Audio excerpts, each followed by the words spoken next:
तो यार कैसे हो ड्रैगन बॉल के चाहने वालों। तो जैसा कि थंबनेल को देखकर तुम सभी समझ ही गए होंगे कि यह वीडियो किस चीज के ऊपर होने वाली है। वैसे अगर तुम में से किसी ने भी इस सीरीज के प्रीवियस चैप्टर या एपिसोड्स नहीं देखे हैं तो मैं तुम सभी को सजेस्ट करूंगा कि तुम सभी सबसे पहले उनको जाकर चेकआउट करो ताकि स्टोरी लाइन तुम सभी को एकदम बेहतरीन तरीके से समझ में आए। तो चलो फिर बिना किसी देरी के अपने आज के इस वीडियो को शुरू करते हैं। तो कहानी की स्टार्टिंग में हम यामचा को देखते हैं।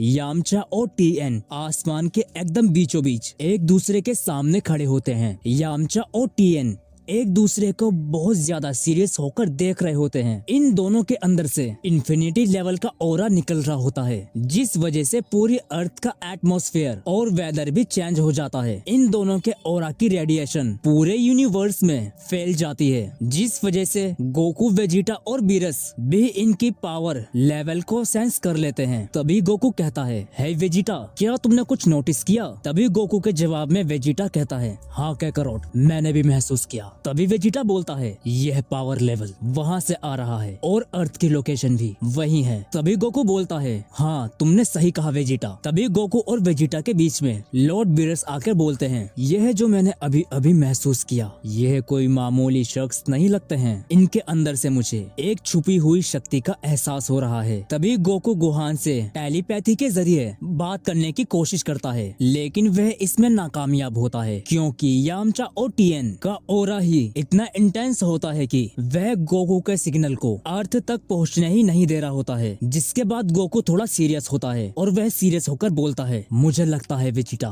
हमें वहां जाना चाहिए। जिसके बाद सीन शिफ्ट होता है और हम सभी यामचा और टीएन को देखते हैं। दोनों लड़ाई में इतने ज्यादा अंधे हो जाते हैं कि उनके पावर अप की ही वजह से अर्थ पर सुनामी, तूफान और बवंडर जैसी चीजें होने लग जाती हैं। तभी यामचा और टीएन एक दूसरे की तरफ बहुत तेजी से बढ़ते हैं। दोनों एक दूसरे को पंचेस मारते हैं। इन दोनों के पंचेस आपस में एक दूसरे से टकरा जाते हैं जिस वजह से इतनी बड़ी शॉकवेव निकलती है मानो किसी ने अर्थ पर न्यूक्लियर बॉम्ब गिरा दिया हो। शॉकवेव खत्म होने के बाद क्रिलियन का कहीं से कहीं तक कोई नामो निशान तक नहीं दिख रहा होता है। आधे से ज्यादा शहर भी तबाह हो जाते हैं। हजारों लाखों मासूम लोग इस बीच मारे जाते हैं इन दोनों के पंच क्लैश करने की वजह से। तभी सीन शिफ्ट होता है और हम क्रिलियन को देखते हैं। उस क्लैश में क्रिलियन की आधी बॉडी डिस्ट्रॉय हो जाती है। यह बड़े इत्तेफाक की बात होती है कि जब वो क्लैश हुआ तब क्रिलियन सीधा बुल्मा की लैब में आकर गिरता है और उस टाइम बुल्मा भी लैब में ही होती है। बुल्मा क्रिलियन की आधी बॉडी को देखकर बहुत घबरा जाती है। वो क्रिलियन के पास भागी भागी जाती है। वो देखती है कि क्रिलियन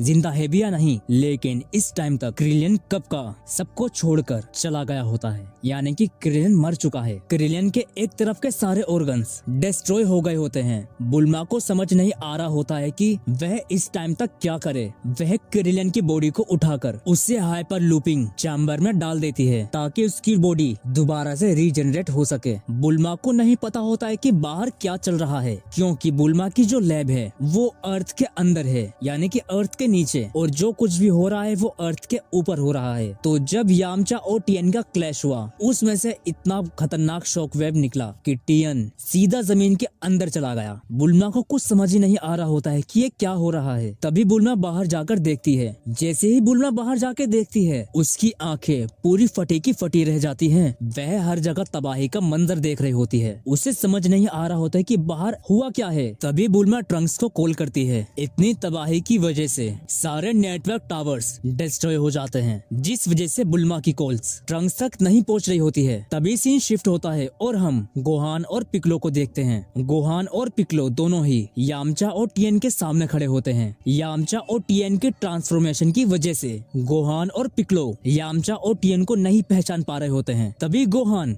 यामचा और टीएन से कहता है, ओए तुम दोनों, आखिर तुम दोनों हो कौन और तुम दोनों यहाँ पर कर क्या रहे हो? तभी यामचा और टीएन का ध्यान गोहान और पिक्लो पर जाता है। गोहान और पिक्लो को देखकर दोनों रुक जाते हैं। तभी पिक्लो कहता है, तुम दोनों आखिर हो कौन और तुम दोनों आए कहां से हो? तभी यामचा स्माइल करते हुए बोलता है, अरे पिक्लो, ये मैं हूँ यामचा, भूल गए मुझे क्या? और वो जो सामने खड़ा है वो टीएन है। यामचा के मुंह से यह सुनने के बाद पिक्लो और गोहान कुछ समय के लिए शौक में चले जाते हैं। तभी यामचा कहता है, मैं जानता हूँ तुम दोनों हमें देखकर बहुत ज्यादा हैरान हो, लेकिन मैं सच बोल रहा हूँ, मैं यामचा हूँ और वो टीएन है। गोहान और पिक्लो की आंखें फटी की फटी रह जाती हैं। तभी पिक्लो कहता है, लेकिन तुम इतने ताकतवर हुए कैसे? यह जो ताकतें तुम्हारे पास हैं, यह कोई आम ताकतें नहीं मालूम पड़ती। अगर तुम सच में यामचा और टीएन हो तो यह देखो कि आखिर तुम दोनों ने यहाँ पर क्या किया है। तुम्हारे इन ताकतों ने पृथ्वी का क्या हाल कर दिया है। तभी यामचा और टीएन का ध्यान अर्थ पर जाता है।